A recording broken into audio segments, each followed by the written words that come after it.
கர்த்தர் ஒவ்வொருவரையும் ஆசீர்வதிப்பாராக. இந்த ஓய்வு நாள்ல திருவிருந்து நாள்ல வந்திருக்கிற ஒவ்வொருவரையும் கர்த்தர் பேர் பேராக கொண்டு ஆசீர்வதிப்பார். அல்லேலூயா. கடந்த நாள் முழுவதும் தேவன் நம்மளை பாதுகாத்தார், ஊழியர்களை ஆசீர்வதித்தார், குடும்பங்களை ஆசீர்வதித்தார். இன்னும் நம்மளை சாட்சியாக வைத்திருப்பது அவருடைய சுத்த கிருபையா இருக்கிறது. அல்லேலூயா. ஒவ்வொரு நாளையும் தேவன் நமக்கு கூட்டி கொடுக்கிறார். எந்த நாளும் வந்துட்டு நம்ம செய்த தவறுகளுக்கு ஆண்டவர் தண்டிக்கணும்னு சொல்லியிருந்தா இன்னைக்கு நம்மளால இங்க இருந்திருக்கவே முடியாது. ஆண்டவருடைய கிருபையினாலதான் நம்ம இன்னைக்கு இங்க இருக்கிறோம். அல்லேலூயா. தொடர்ந்து ஜெபித்துக் கொள்ளுங்கள். உங்களுக்கு ஏதாவது ஜெப குறிப்புகள் இருந்தா சொல்லுங்க. தொடர்ந்து சபைக்காக ஜெபிங்க, மற்ற மக்களுக்காக ஜெபிங்க. கர்த்தர் அனைத்து காரியங்களையும் செய்து முடிப்பார். அல்லேலூயா. 1 கொரிந்தியர் 11வது அதிகாரம் 23வது வசனம் 24வது வசனம் வாசிங்க. நான் உங்களுக்கு ஒப்புவித்ததை கர்த்தரிடத்தில் பெற்றுக்கொண்டேன். என்னவெனில் கர்த்தராகிய இயேசு தாம் காட்டிக் கொடுக்கப்பட்ட அந்த ராத்திரியிலே அப்பத்தை எடுத்து ஸ்தோத்திரம் பண்ணி அதை பெற்று நீங்கள் வாங்கி பூசியுங்கள். இது உங்களுக்காக பெற்றப்படுகிற என்னுடைய சரீரமாய் இருக்கிறது. என்னை நினைவுபடி செய்யுங்கள். ஆமென். அல்லேலூயா. இந்நாள் திருவிருந்து ஆராதனையில ஆண்டவர் ஒரு உதாரணத்தை காட்டிட்டு போறாரு. ஒரு ராத்திரியில அப்பத்தை எடுக்கிறார், அதை பிற்கிறார். அதை எதற்கு ஒப்பனையா ஆண்டவர் சொல்றாருங்க? என்னுடைய சரீரத்துக்கு ஒப்பா இருக்குன்னு ஆண்டவர் சொல்றாரு. அல்லேலூயா. அது எதுக்கு அப்படி சொல்லணும்? சரீரத்துக்கு அப்பத்துக்கு என்ன சம்பந்தம் இருக்கு? ஏன்னா இது நிறைய வாக்குவாதங்கள் வந்து வேதாந்தத்துல நிறைய குழப்பங்கள் வந்தது. அவர் எப்படி வந்துட்டு ஒரு அப்பத்தை என்னோட சரீரம்னு எப்படி சொல்லலாம், என் சரீரத்தை எப்படி நீங்க புசிங்கன்னு சொல்லலாம்னு வேத பாரகத்துல நிறைய கருத்து வேறுபாடுகள் வந்தது. யோவான் 6வது அதிகாரம் எடுத்து வாசிங்க. 53வது வசனமும் 54வது வசனமும். அதற்கு இயேசு அவர்களை நோக்கி, நீங்கள் மனுஷகுமாரருடைய மாம்சத்தை புசியாமலும் அவருடைய இரத்தத்தை பானம் பண்ணாமலும் இருந்தால் உங்களுக்குள்ளே ஜீவன் இல்லை என்று மெய்யாகவே உங்களுக்கு சொல்லுகிறேன். என் மாம்சத்தை புசித்து என் இரத்தத்தை பானம் பண்ணுகிறவனுக்கு நித்திய ஜீவன் உண்டு. நான் அவனை கடைசி நாளில் எழுப்புவேன். ஆமென். அல்லேலூயா. இப்ப என்ன பண்ணியானுங்க? ஆண்டவர் என்ன சொல்லிட்டாரு? நீ எதை சாப்பிட்டாவுன்னு சொல்லிட்டாரு? என்னுடைய மாம்சத்தை நீ புசிச்சே ஆகணும்ட்டாரு. அல்லேலூயா. அப்ப அவருடைய மாம்சத்தை புசிச்சு அவருடைய ரத்தத்தை பானம் பண்ணாதான் உனக்கு என்னங்க? ஜீவன், நித்திய ஜீவன் கடைசி நாள்ல எழுப்பவும்ட்டாரு. அல்லேலூயா. இதை போய் நீங்க உலகத்துல சொன்னா ஒத்துக்குவாங்களா? நான் போய் ஒரு மாசத்துல ஒரு நாள் போய் இயேசுவோட ரத்தத்தை குடிக்கிறேன், இயேசுவோட மாம்சத்தை சாப்பிடணும்னு சொன்னா என்ன சொல்லுவாங்க? உங்களை பார்த்து நம்ப மாட்டாங்களா? வேற என்ன சொல்லுவாங்க? உங்களை பைத்தியம் இது குடிச்சிருக்குதா? நீ எப்படி போய் ரத்தத்தை குடிப்ப? மனுஷ பிறவியே இல்லைன்றுவாங்க. அப்ப ரத்தத்தை மாம்சத்தை யாராலும் சாப்பிட முடியுமா? ரா மீட்னு சொல்லுவாங்களே, கோழிக்கறியை கடையில வாங்கிட்டு வந்து அப்படியே கடிச்சு சாப்பிடுவீங்களா? என்ன பண்ணுவீங்க? அதான் என்ன பண்ணுவீங்க? ஸ்பெஷலா குக் பண்ணி எல்லாம் ரெடி பண்ணி தான் சாப்பிடுங்க. அப்ப ஆண்டவர் இந்த இடத்துல வேதாந்தத்துல சொல்றது யாருக்குமே புரியல. பழைய ஏற்பாட்டு காலத்துல இப்படி ஒரு விஷயமே கிடையாது.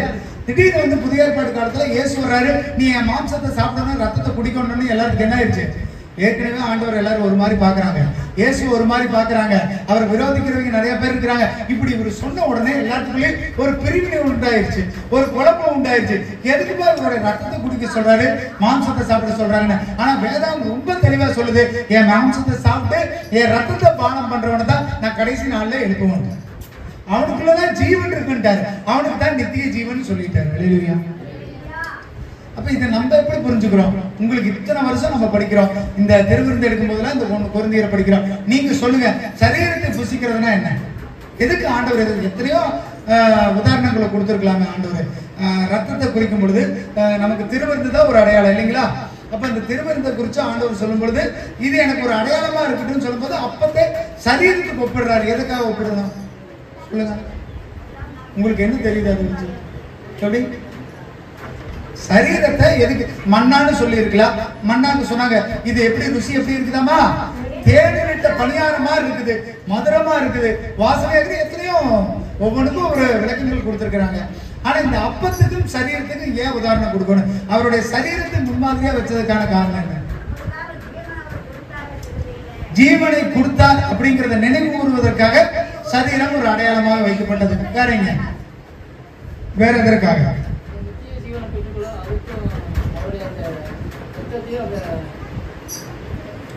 அப்பத்தையும் புசிக்கணும்னு சொல்லி. அப்ப சரீரம், இது ரொம்ப ஒரு கான்ட்ரோவர்சியான ஒரு கொஸ்டின் எல்லாருக்குமே. அப்ப இருந்து இப்ப வரைக்கும் சரீரத்தை புசிக்கணுமா, ரத்தத்தை குடிக்கணுமா அப்படிங்கிற ஒரு கேள்விகள் இருந்து. ஏன்னா ஆண்டவர் ராவா பேசுறாரு, பச்சையா பேசுறாரு. எப்படி அவரை சுத்தி வளைச்சு பேசி நீ திருவிருந்து எடுக்கணும், கால் கழுவணும், மனம் திரும்பணும் அப்படின்னு சொல்லியிருந்தா பரவாயில்ல. அவர் சொன்ன நேரடியான வார்த்தைகள் நிறைய பேர்த்தால ஏற்றுக்கொள்ள முடியல. இந்த நாளளவு நீங்க போய் சொன்னீங்கன்னா புதியவர்கள் யாரும் ஏற்றுக்கொள்ள மாட்டாங்க. ஏன்னா வேதாந்தத்துல சொன்னது அப்படியே நம்மளால சொல்ல முடியாது. அதற்கான உள்ளர்த்தங்கள், நோக்கங்கள் அநேகம் இருக்கிறது. அல்லேலூயா. அப்ப ஆண்டவர் சொன்ன இந்த காரியத்துக்கு என்ன நோக்கம்? 52வது வசனத்தை வாசிங்க. அப்பொழுது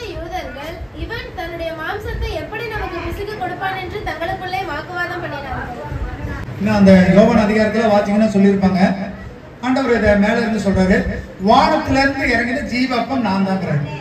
உடனே வேத பாரகர்கள் என்ன தெரியுமா சொல்றாங்க, வானத்துல இருந்து யோசேப்புடைய குமாரன் தானே, இவன் எப்படி வானத்துல இருந்து இறங்கி வருவான்? இப்ப நான் போய் எங்கேயாவது ஏதாவது பேர சொன்னா என்ன சொல்லுவாங்க, சேகர பையன் தானே நீ எப்படி அவங்க பையன் அங்கிருந்து வந்தேன்னு சொல்ற? அப்ப ஏன்னா பார்த்தவங்க இயேசு எங்கிருந்து வந்தார், எப்படி பிறந்தார், எல்லாம் தெரிஞ்சவங்க கிட்ட போய் நான் தான் மெய்யான கடவுள், என்னுடைய அப்பத்தை புசிக்கணும், என் சரீரத்தை புசிக்கணும், என் ரத்தத்தை பானம் பண்ணணும்னு சொல்லும்போது யாராலையும் நம்ப முடியல. அப்ப இது பயங்கரமான ஒரு கேள்வியா இருக்கு. இப்ப வரைக்கும் கிறிஸ்துவ வட்டாரத்துக்குள்ள பாத்தீங்கன்னா நிறைய பேரால கிரகித்துக் கொள்ள முடியாத வார்த்தை இது. ஒரு மனுஷனுடைய ரத்தத்தையும் மாம்சத்தையும் ஒருவனும் ஒரு காலம் புசிக்க முடியாது. புசிச்சா அடுத்த நிமிஷம் அவனுக்கு மரணம் தான். உங்களுடைய மாம்ச சரீரத்துல நீங்க முயற்சி பண்ணி அப்படி சாப்பிடணும்னு நினைச்சீங்கன்னா உங்களால சாப்பிட முடியுமா? ரத்தத்தை குடிச்சு மாம்சத்தை சாப்பிட முடியுமா? அது உடம்புல எதையோ ஒண்ணு போய் செஞ்சிடும். அல்லேலூயா. அப்படி யாராலையும் செய்ய முடியாத கர்த்தர் சொல்றாருன்னா அதுக்கு ஏதோ ஒரு காரணம் இருக்குதுன்னு அர்த்தம். அல்லேலூயா. அப்ப இது அந்த வேத பாரகர்களுக்கு புரியல. கிறிஸ்தவர்களாகி நமக்கு ஆண்டவர் ஒரு விஷயத்தை கற்றுக் கொடுக்கிறார். 48வது வசனம் வாசிங்க. ஜீவ அப்பம் நானே. ஆமென். அல்லேலூயா.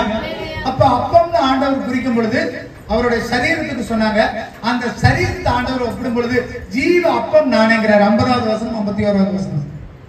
இதிலே புசிக்கிறவன் மறியாமல் இருக்கும்படி வானத்திலிருந்து இறங்கின அப்பம் இதுவே. நானே வானத்திலிருந்து இறங்கின ஜீவ அப்பம். இந்த அப்பத்தை புசிக்கிறவன் என்றென்றைக்கும் பிழைப்பான். நான் கொடுக்கும் அப்பம் உலகத்தின் ஜீவனுக்காக நான் கொடுக்கும் என் மாம்சமே என்றார். ஆமென். அல்லேலூயா. இப்ப மாம்சத்தை புசிக்கணும்ன்றாரு. அப்ப மாம்சத்துக்கு ஒப்பனையா ஆண்டவர் எதை சொல்றாருங்க? இப்போ அந்த கடைசி வார்த்தை வாசிங்க. நான் கொடுக்கும் அப்பம் உலகத்தின் ஜீவனுக்காக நான் கொடுக்கும் என் மாம்சமேங்கிறார். அல்லேலூயா. அப்ப அந்த மாம்சம் எதற்கு ஒப்பனையா சொல்லப்படுகிறது? அப்பம் இல்லீங்களா? ஆண்டவர் சொல்றாரு இந்த உலகத்திற்கு நான் கொடுக்கிற என் மாம்சம் தான் அப்பன்ட்டார். அல்லேலூயா. அப்ப இந்த உலகத்துக்காக தன் ஜீவனை விடுகிற அதை ஒரு முன்மாதிரியா வைப்பதா அப்பத்துக்கு அடையாளமா இருக்குது. அல்லேலூயா. அப்ப மாம்சம்னா நேரடியா அது மாம்சத்தை குறிக்கிறது இல்ல. இந்த சீசர்கள் புரிந்து, அதாவது அந்த வேதபாரகர்கள் புரிந்து கொள்வதற்கு எளிதாக ஆண்டவர் சொல்றாரு இந்த மாம்சத்தை நீ நேரடியா புசிக்க முடியாது. ஆண்டவருடைய மாம்சத்தை நீ நேரடியா புசிக்க முடியாது. ஆனா இந்த உலகத்துக்காக, உலகத்தை பாவத்திலிருந்து மீட்டெடுப்பதற்காக நான் என் ஜீவனை கொடுக்கிறேன் இல்லையா, அந்த மாம்சத்துக்கு ஒப்பானதா இந்த அப்பம்னு சொல்றேன். அப்ப மாம்சம்ங்கிறது ஆண்டவர் எதை வெளிப்படையா சொல்றாருங்க? அந்த அப்பத்தை முன்னுதாரணப்படுத்தி அதை சொல்லுவதை தான் ஆண்டவர் மாம்சங்கிறார். 51வது வசனத்தை திரும்ப வாசிங்க. நானே வானத்திலிருந்து இறங்கின ஜீவ அப்பம். 3 விஷயங்கள் இந்த இடத்துல ஆண்டவர் சொல்றாரு. நானே வானத்திலிருந்து இறங்கின ஜீவ அப்பம். அல்லேலூயா. அப்போ இந்த இடத்துல இடையில சொல்லும்போது சொல்றாரு உங்களுடைய முன்னோர்கள் இஸ்ரவேல் ஜனங்கள் வானத்திலிருந்து இறங்கி வந்த மன்னாவை சாப்பிட்டாங்க, ஆனா அவங்க மரிச்சு போயிட்டாங்க. ஆனா இந்த அப்பத்தை சாப்பிடுகிறவன், இந்த ஜீவ அப்பத்தை சாப்பிடுகிறவன் ஒரு நாளும் ஒரு போதும் மரிப்பதில்லை என்றார். ஏன்னா அவங்களுக்கு உதாரணம் தெரியும் இல்லைங்களா? வானத்திலிருந்து இறங்கின அப்பம்னாலே அவர்களுக்கு தெரிஞ்சது மன்னா தான். அவர்களுக்கு வேற எதுவும் தெரியாது. ஏன்னா அதுக்கான ரெக்கார்டு எவிடன்ஸ் எல்லாம் இருந்தது. வேதாந்தத்துல இருந்தது, வானத்துல இருந்து ஒரு அப்பம் இறங்குச்சு, அதுதான் மன்னான். ஆனா ஆண்டவர் விலக்கி சொல்றாரு அந்த மன்னாவை சாப்பிட்டவர்களை இறந்து போயிட்டாங்க. ஆனா இந்த மன்னாவை புசிக்கிறவர்கள், இந்த ஜீவ அப்பத்தை புசிக்கிறவர்கள் ஒரு நாளும் மறிக்க மாட்டார்கள் என்றார். இரண்டாவது, இந்த உலகத்துக்கு ஜீவன் கொடுப்பதற்காக, அந்த வார்த்தை திரும்ப வாசிங்க. நான் கொடுக்கும் அப்பம் இந்த உலகத்தின் ஜீவனுக்காக நான் கொடுக்கும் என் மாம்சமே என்றார். உலகத்துக்கு ஜீவனை கொடுக்கறதுக்கு அவர் என்னத்தை விட்டுட்டாருங்க? அவர் ஜீவனை விட்டுட்டார். அல்லேலூயா. அப்ப இந்த உலகம் அழுக்கேறி இருந்தது, பாவமா இருந்தது, உயிரற்று இருந்தது. அப்படின்னா என்ன இருக்குங்க? உள்ள இருக்கிற எல்லாரும் என்ன? பாவிகள், ஜீவன் பெறாதவர்கள், நித்திய ஜீவனுக்கு தகுதி பெறாதவர்கள். அப்படி இருக்கிறவங்களை காப்பாற்றுவதற்காக, இந்த உலகத்திற்கு ஜீவன் தருவதற்காக அவர் ஜீவனை விட்டார். அல்லேலூயா. அதனாலதான் அந்த உயிரற்ற சரீரம் உயிர்ப்பிக்கப்படணும்னா அந்த அப்பத்தை சாப்பிட்டா மட்டும் தான் உயிரடைய முடியும். அல்லேலூயா. ஏன்? அந்த ஜீவன் எதற்குள்ள இப்ப இருக்குது? மாம்சத்துக்குள்ள. அந்த அப்பத்துக்குள்ள ஜீவனை ஆண்டவர் வைத்திருக்கிறார். அல்லேலூயா. அப்ப அந்த அப்பம் சாப்பிடும் பொழுது ஒருத்தர் உயிர் அடையறானா காரணம் என்ன? ஆண்டவர் இந்த உலகத்தை ஜீவன் தருவதற்காக, உலகத்தை உயிர்ப்பிப்பதற்காக அவர் ஜீவனை விட்டார்னு சொல்லப்படுகிறது. அல்லேலூயா. 53வது வசனம் 54வது வசனம் வாசிங்க. அதற்கு இயேசு அவர்களை நோக்கி, நீங்கள் மனுஷகுமாரனுடைய மாம்சத்தை புசியாமலும் அவருடைய இரத்தத்தை பானம் பண்ணாமலும் இருந்தால் உங்களுக்குள்ளே ஜீவன் இல்லை என்று மெய்யாகவே உங்களுக்கு சொல்லுகிறேன். என் மாம்சத்தை புசித்து என் இரத்தத்தை பானம் பண்ணுகிறவனுக்கு நித்திய ஜீவன் உண்டு. நான் அவனை கடைசி நாளில் எழுப்புவேன். ஆமென். அல்லேலூயா. ஆண்டவர் எளிமையா சொல்லிட்டார். முதல்ல சொல்லும் பொழுது நம்ம 1 Corinthians 11வது அதிகாரம் 23வது வசனம் 24வது வசனத்துல வாசிக்கும் பொழுது அவர் சொல்றாரு, நான் அப்பத்தை பெறுறேன், இதை நீங்க நினைவு கூறும்படி இதை என்ன பண்ணுங்க, இந்த செய்யுங்கள் ஆண்டவர் சொன்னார். அல்லேலூயா. இங்க சொல்றாரு, இது என்னுடைய மாம்சத்தின் அடையாளமா இருக்குது. அந்த மாம்சத்தை எதற்கு அடையாளமா அப்பத்துக்கு ஒப்பனையா சொன்னதுக்கான 3 காரணம். 1, உலகத்தை ஜீவன் பெற வைப்பதற்கு. 2வது, நம்ம ஜீவன் பெறுவதற்கும் அவருடைய மரணத்தை அடையாளமா காட்டுவதற்காக இந்த அப்பத்தை ஆண்டவர் சொன்னார். அல்லேலூயா. அப்போ இந்த வேத பாரகர்களால புரிந்து கொள்ள முடியாத ஒரு விஷயம், அவருடைய மாம்சத்தை ரத்தத்தை யாராலும் எடுத்துக்கொள்ள முடியாது. அப்ப எடுத்துக்கொள்வதற்கு ஒரு தகுதி வேணும். என்ன தகுதி? நீங்க ஆண்டவரை ஏற்றுக்கொள்ளணும், அவருடைய அப்பத்தை புசிக்கணும். எப்ப அந்த அப்பத்தை எடுத்து நீங்க புசிக்கிறீங்களோ அப்பவே நீங்கள் நித்திய ஜீவனை சுதந்திரித்துக் கொள்வதற்கு ஆண்டவர் ஒரு வழிவாய்ப்பை ஆண்டவர் ஏற்படுத்துகிறார். இல்லையா? அப்ப இந்த மாம்சத்தை புசிப்பது எதற்கு அடையாளம்? ஒரு திருவிருந்து எடுப்பதற்கான அடையாளம். அப்ப மாம்சத்தை புசித்து ரத்தத்தை பானம் பண்ணுங்கன்னா அது எதற்கு அடையாளமா இருக்குதுங்க? திருவிருந்தை நினைவு கூறுவதற்காக இருக்கிறது. அல்லேலூயா. அப்ப நம்ம திருவிருந்து எடுப்பது நித்திய ஜீவனுக்கு கொண்டு செல்லணும். அந்த ஒரு காரியத்தை கேட்கணும். ஏன்னா ஆண்டவர் சொல்லிட்டாரு, என் மாம்சத்தை புசிச்சு என் ரத்தத்தை பானம் பண்ணுகிறவனை நான் கடைசி நாளில் நான் என்ன பண்ணுவேன்? உயிர்த்தெழுவே அவன் நித்திய ஜீவன் அடைவான். அப்ப இந்த மாம்சத்தை ரத்தத்தையும் புசிப்பது எதற்கு அடையாளமா இருக்குது? அப்பத்தையும் திராட்சை ரசத்தையும் புசிப்பதற்கு அடையாளமா இருக்குது. அப்பமும் திராட்சை ரசமும் எதற்கு ஒப்பனையா இருக்குது? திருவிருந்து எடுப்பதற்கு ஒப்பனையா இருக்குது. அப்ப திருவிருந்து எடுத்தா உங்களுக்கு நித்திய ஜீவன் கிடைக்குமா? சொல்லுங்க. வேதாந்தத்துல சொன்னதுதானே சொல்லி இருக்கிறோம். மாம்சத்தை புசிச்சு நீ ரத்தத்தை குடிச்சா உன்னை நான் கடைசி நாள்ல எடுப்பேன். உனக்குள்ள ஜீவன் இருக்குது, உனக்கு நித்திய ஜீவன் இருக்கு. அதுக்கு ஒப்பனையா நம்ம திருவிருந்து எடுக்கிறோம். அப்ப திருவிருந்து எடுத்தா பரலோகம் போயிடலாமா? சொல்லுங்க. என்ன சொல்லுங்க, சொல்லுங்க. இது பயங்கரமான குழப்பமான கேள்வி. சொல்லுங்க. பெந்தகோஸ்தே சபையில சொல்லி கொடுக்கறது அப்படிதான். உனக்கு என்ன நடந்தாலும் நீ என்ன எடுத்தாகணும்? திருவிருந்து எடுக்கலீங்கன்னா உனக்கு என்ன இல்ல? அப்ப திருவிருந்து எடுத்தா நீங்க இன்னைக்கு பரலோகம் போயிருவீங்களா? ஸ்டீபன் அண்ணே இன்னைக்கு திருவிருந்து எடுத்துட்டு வீட்டுக்கு போனோம், நீ பரலோகம் போக முடிஞ்சா போயிருவீங்களா? சொல்லுங்க. ஆண்டவர் சொன்னதான் சொல்றோம், திருவிருந்து எடுத்தா பரலோகம் போயிடலாம்னு சொல்லி. வாசிங்க ஒரு வசனத்தை. 1 Corinthians 10வது அதிகாரம் 1வது வசனத்துல இருந்து 4வது வசனம் வரைக்கும் வாசிங்க. சகோதரரே, நீங்கள் எவைகளை அறிய வேண்டும் என்று இருக்கிறேன் என்றால், நம்முடைய பிதாக்கள் எல்லாரும் மேகத்துக்கு கீழாய் இருந்தார்கள், எல்லாரும் சமுத்திரத்தின் வழியே நடந்து வந்தார்கள், எல்லாரும் மோசையினால மேகத்தினாலும் சமுத்திரத்தினாலும் ஞானஸ்நானம் பண்ணப்பட்டார்கள், எல்லாரும் ஒரே ஞான போஜனத்தை புசித்தார்கள், எல்லாரும் ஒரே ஞானபானத்தை குடித்தார்கள். எப்படி எனில் அவர்களோட கூட சென்ற ஞான கண்மலையின் தண்ணீரை குடித்தார்கள், அந்த கண்மலை கிறிஸ்துவே. ஆமென். அல்லேலூயா. ஒரு சரி, இப்ப இந்த இடத்துல ஒரு உதாரணம் பாருங்க. இஸ்ரவேல் ஜனங்களை பத்தி ஆண்டவர் சொன்னாரு. எல்லாரும் மேகத்துக்கு கீழே போனாங்க. அக்னி ஸ்தம்பம் வழி நடத்தினது, மேகஸ்தம்பம் வழி நடத்தினது. அந்த மேகஸ்தம்பத்துக்கு கீழே எல்லாரும் ஞானஸ்நானம் எடுத்தாங்க. முதலாவது முடிஞ்சுதான். 2வது, அவர் எல்லாம் ஒரே மன்னாவை அவர்கள் புசித்தார்கள், ஞான கண்மலையாகிய தண்ணீரை குடித்தார்கள். இப்ப என்ன ஆயிடுச்சு? இதுக்கு அதுக்கு கொஞ்சம் ஒத்துவரமா இருக்குதா? திருவிருந்துக்கு அதுக்கா? ஞானஸ்நானம், மேகத்துக்கு கீழே இஸ்ரவேல் ஜனங்கள் ஞானஸ்நானம் எடுத்தாங்க, எல்லாரும் மன்னாவை புசித்தார்கள். நம்ம ஒரே பானம், அந்த வார்த்தை வாசிங்க, திரும்ப வாசிங்க. ஒரே ஞானபானத்தை குடித்தார்கள். எப்படி எனில் அவர்களோட கூட சென்ற ஞான கண்மலையின் தண்ணீரை குடித்தார்கள், வாசிங்க. அந்த கண்மலை கிறிஸ்துவே. ஆமென். 3வது வசனம் வாசிங்க. எல்லாரும் ஒரே ஞான போஜனத்தை புசித்தார்கள், எல்லாம் ஒரே ஞான போஜனத்தை புசித்தார்கள், எல்லாம் ஒரே பானத்தை குடித்தார்கள். திராட்சை ரசத்தை எடுத்தார் எல்லாரும். அப்ப ஒரே ரசம், ஒரே பானம், ஒரே ஞானஸ்நானம் உண்டா இல்லைங்களா? உண்டா இல்லைங்களா? அப்ப நம்மளுடைய திருவிருந்து எதற்கு ஒப்பனையா இருக்குன்னா, இஸ்ரவேல் ஜனங்கள் எப்படி மேகத்துக்கு கீழே ஞானஸ்நானம் எடுத்தார்களோ, எப்படி ஒரே பானத்தை புசித்தார்களோ, எப்படி ஒரே பானத்தை குடித்தார்களோ, அதே போல திருவிருந்துல நம்ம என்ன பண்றோங்க? எல்லாரும் ஒரே பானத்தை குடிக்கிறோம், ஒரே மாம்சத்தை சாப்பிடுறோம், ஒரே ஞானஸ்நானத்தை எடுக்கிறோம். அப்போ நம்மளும் நித்திய ஜீவனுக்கு போலாமா? நம்மளும் பரலோகம் போலாம். ஆண்டவர் அவர்களை பரலோகம் போறதுக்கு அனுப்பிச்சிருந்தாருன்னா நம்மளும் பரலோகம் போறதுக்கு எலிஜிபிளா இல்லையா? ஆசைதான். 5வது வசனம் 6வது வசனம் வாசிங்க. அப்படி இருந்தும் அவர்களில் அதிகமான பேர்களிடத்தில் தேவன் பிரியமாய் இருந்ததில்லை, ஆதலால் வனாந்தரத்திலே அவர்கள் அழிக்கப்பட்டார்கள். அவர்கள் இச்சித்தது போல நாமும் பொல்லாதவனை இச்சியாதபடிக்கு இவைகள் நமக்கு சிஷ்டாங்க தளங்களாய் இருக்கிறது. ஆமென். அல்லேலூயா. ஆண்டவர் ஒரு இன்சிடென்ட் சொல்றாரு பாருங்க. பழைய ஏற்பாட்டு காலத்துல எல்லாரும் ஞானஸ்நானம் எடுத்தாங்க. எல்லாரும் திருவிருந்து மாதிரி ஒரே மண்ணாவை சாப்பிட்டாங்க, ஒரே பானத்தை புதிச்சாங்க. ஆனாலும் அவர்கள அநேக பேருக்கு மேல ஆண்டவர் எப்படி இல்லையாமா? வாசிங்க அந்த வார்த்தையை. அவர் பிரியமா இருந்தது இல்லையாமா? இன்னைக்கு நம்ம திருவிருந்து எடுக்கலாம், ஞானஸ்நானம் எடுத்திருக்கிறோம், பானத்தை ஒரே அப்பத்தை புசிக்கிறோம், திருவிருந்து எடுக்கிறோம். ஆனா அன்னைக்கு நடந்ததா இன்னைக்கும் வந்துட்டு உங்களுக்கு ஒப்பனையா இருக்குது. அந்த கடைசி வார்த்தை வாசிங்க. ஆதலால் வனாந்தரத்திலே அவர்கள் அழிக்கப்பட்டார்கள். அவர்கள் இச்சித்தது போல நாமும் கொள்ளாங்கானவைகளை இச்சியாதபடிக்கு இவைகள் நமக்கு திருஷ்டாந்தங்களா இருந்திருக்குதா? அப்படின்னா என்னங்க? ஒரு மாதிரியா இருந்தது. அப்படி அவங்களும் தான் ஞானஸ்நானம் எடுத்தாங்க, அவங்களும் தான் திருவிருந்து எடுத்தாங்க. ஆனா அவர்கள நிறைய பேர் எங்க போகலையா? சொல்லப்பட்ட இடத்துக்கு போகல. காரணம் என்னமா? அவங்க இச்சையினால இழுக்கப்பட்டு அழுது மாண்டு போயிட்டாங்க. அப்ப திருவிருந்து எடுத்தா மட்டும் பரலோகம் போயிடலாம்னு நினைச்சா அது என்னங்க? அது நடக்கவே நடக்காது. ஆண்டவர் அது அழகா சொல்றாரு. உனக்கு அன்னைக்கு இதே மாதிரி தான் நடந்தது. அன்னைக்கு நடந்த ஒரு முன்மாதிரியை நான் இன்னைக்கு வைக்கிறேன். ஒருவேளை நீ இச்சிக்கப்பட்டு அதுல விழுந்து அதை நீ கை கொள்ளாம போனேன்னா உங்களுக்கு என்ன இல்ல, இன்னைக்கு நித்திய ஜீவன் கிடையாது. அப்ப திருவிருந்து எடுத்தா மட்டும் பரலோகம் போலாம்னா நிச்சயமா கிடையவே கிடையாது. இல்லையா? அப்ப திருவிருந்து அப்புறம் எதுக்கு எடுக்கிறது? சொல்லுங்க, எதுக்கு திருவிருந்து?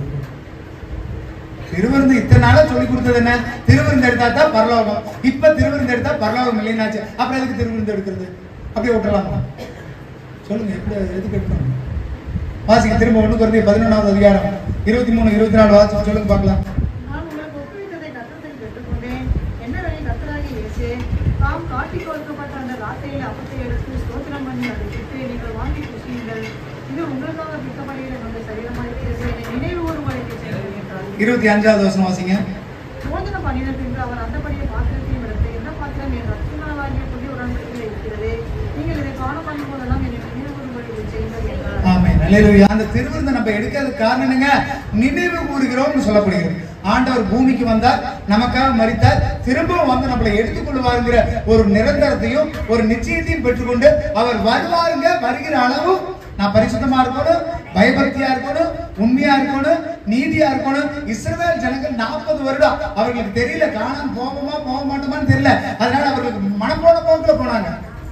நாளைக்கு நம்ம எவ்வளவு நாளைக்கு இருப்போம்னு நமக்கு தெரியாது, எவ்வளவு வருடம் உயிரோட இருப்போம்னு தெரியாது. அதுக்காக நமக்கு மனம் போற போல போயிட்டு இருக்கலாமா? அப்படி போயிட்டு இருந்தா அவர்களுக்கு ஏற்பட்ட நிலைமை தான் நமக்கு. அப்ப திருவிருந்து எடுக்கிறது எதுக்குங்க? அவர் இப்படி ஒருத்தர் வந்தாரு, மரித்தாரு, நமக்காக ஜீவனை விட்டார், கட்டாயம் ஒரு நாள் வரப்போறார். அவர் என்னை கூட்டிட்டு போக போறார். அது வரைக்கும் நான் எப்படிப்பட்டவனா இருக்கணும்? பரிசுத்தம் உள்ளவனா இருக்கணும், நீதி உள்ளவனா இருக்கணும், உண்மை உள்ளவனா இருக்கணும். உங்களை நினைப்பூட்டுக்கிட்டே இருக்கிறக்காக இந்த திருவிருந்தை நீங்கள் எடுக்கிறீங்க.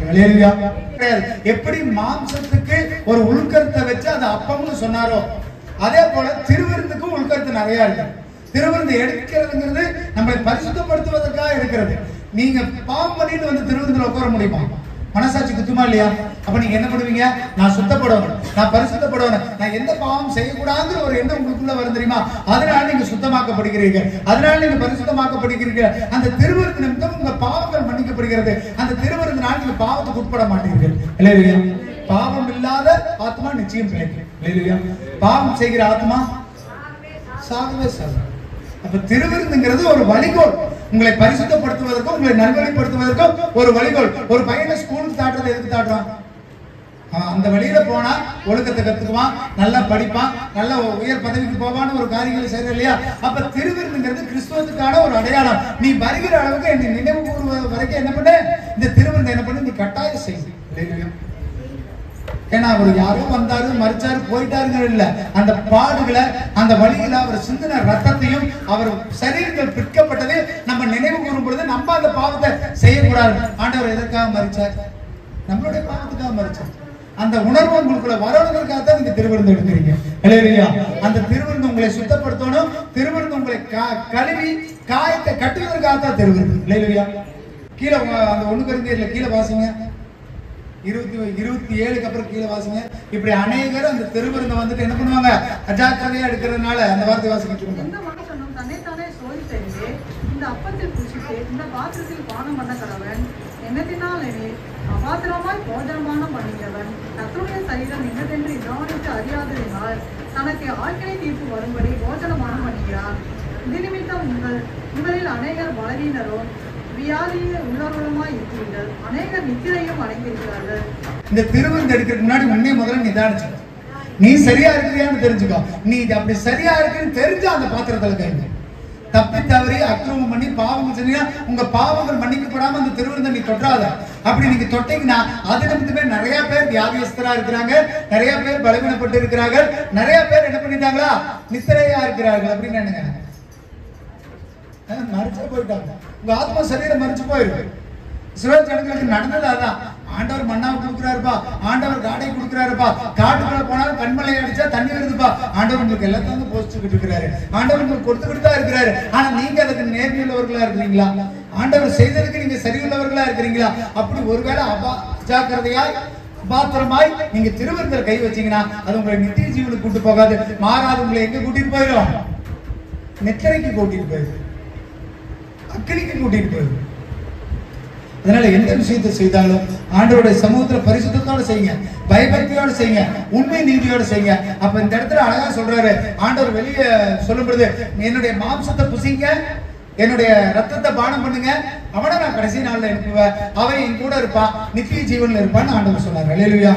அது அப்பத்திற்கும் ரசத்திற்கும் ஒப்பனையான திருவிருந்தா இருக்குது. ஆண்டவருடைய ரத்தம் உங்களுக்குள்ள போச்சுன்னா நீங்க எப்படியா மாறிடுவீங்க? சுத்தமுள்ளவர்களா மாறிடுவீங்க. அல்லேலூயா. உங்களுடைய பாவ சரீரம் அழிஞ்சாதான் ஆண்டவருடைய சரீரத்தை பெற முடியும். இந்த பாவ சரீரத்துக்குள்ள இன்னொரு ரத்தத்தெல்லாம் கொடுக்க முடியாது. அப்ப நீங்க உங்களை ஒவ்வொருவரும் நிதானித்துக் கொள்ளுங்க. நான் இந்த கடந்த வாரம் தான் நான் என்ன பேசினேன், என் வாயில இருந்து வந்த வார்த்தைகள் சரியா, நான் பார்த்த பார்வைகள் சரியா, நடந்த நடக்கை சரியா, இப்படி இருக்கிற நான் திருவிருந்தலை எடுக்கலாமா? அப்படி திருவிருந்தை எடுத்தா என்னை பரிசுத்தப்படுத்துமா? அந்த கேள்வி கேட்டுக்கணும். உங்களை நிதானிச்சு உங்களுடைய பாவத்தை அறிக்கையிட்டீங்கன்னா கர்த்தர் உங்களை புதிதாக வல்லவராக இருக்கிறார். அல்லேலூயா. அதற்காக எடுக்காம பின்னாடி போன ஆண்டவர் சொல்லவே கிடையாது. உன் பாவத்தை நீ என்ன பண்ண? அறிக்கையிட்டு விட்டு விடு. அல்லேலூயா.